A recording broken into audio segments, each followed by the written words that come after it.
Infected U.S. shale oil is being turned away by Asian buyers. Bloomberg: the complex web of U.S. pipelines, tanks, and export terminals that's helped make America the world's top oil producer is causing a headache for some crude buyers. As various types of crude pass through the supply chain from inland shale fields spanning Texas to North Dakota, they risk picking up impurities before reaching Asia, the world's biggest oil-consuming region. Specifically, 2 refiners in South Korea, the top buyer of U.S. seaborne supply, have rejected cargoes in recent months due to contamination that makes processing difficult. Growing North America throughout its transit from pipes to tanks and onto vessels, foreign compounds from other fuel or chemicals for cleaning tanks or stabilizing material can leach into the supply and foul up refining equipment. While crude pass, in the case of American condensates, a type of ultra-light oil pumped in shale fields, cargoes can get pollutants such as oxygenates, metals and cleaning agents, said Sebastian Barillar, Senior Vice President at South Korea's Hanwha Total Petrochemical Co. That's causing uncertainty. The 2 South Korean refiners SK Innovation Co. and Hyundai Oil Bank Co.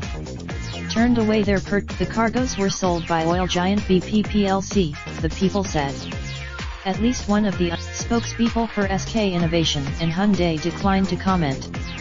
BP doesn't while not all cargoes of oil from the massive Eagle Ford field in South Texas are contaminated, officials from SK, Hanwha, Hyundai, and domestic rival GS Caltex Corp. say they'll monitor closely for quality issues, including the presence of oxygenates before taking delivery. Shipments of crude oxygenates aren't naturally occurring in crude oil, according to Dennis Sutton, Executive Director of the Crude Oil Quality Association, a U.S. industry group. They would likely have, in the U.S., infrastructure needed to link production fields to deepwater ports lags behind the surge in exports as seaborne sales had been restricted until late 2015. Refiners along U.S. crude exports have risen from less than 100,000 barrels a day at the end of 2012 to 2.5 million in December. South Korea was, despite the contamination issue, Hanwha Total's Barillar says South Korea cannot afford to completely turn away from the U.S. as the nation remains an important seller of incremental oil supplies, especially at a time of uncertainty surrounding cargoes from Middle Eastern nations such as Iran. Oil traders and shale executives believe U.S. crude exports are set to reach a day by late 2020, up another 70% from current levels. If the U.S. hits, since the surge in U.S. tight oil formation crude output, there have been persistent quality issues, particularly on consistency, said John Driscoll, the chief strategist at industry consultant JTD Energy Services Pte Limited. What does it mean for AD's forecast for U.S. crude exports in penultimate paragraph?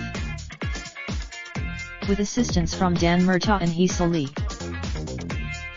To contact the reporters on this story, Serene Chong in Singapore at skong20@bloomberg.net. Sharon Cho, and to contact the editors responsible for this story, Pratish Narayanan at narayanan9@bloomberg.net, Dan Murtaugh. For more articles like this, please visit us at Copyright 2019 Bloomberg LP. Raindrop, drop top, smoking, no cooking the hot pot. Fucking on your bitch, yeah, that. Looking up, open the park pot.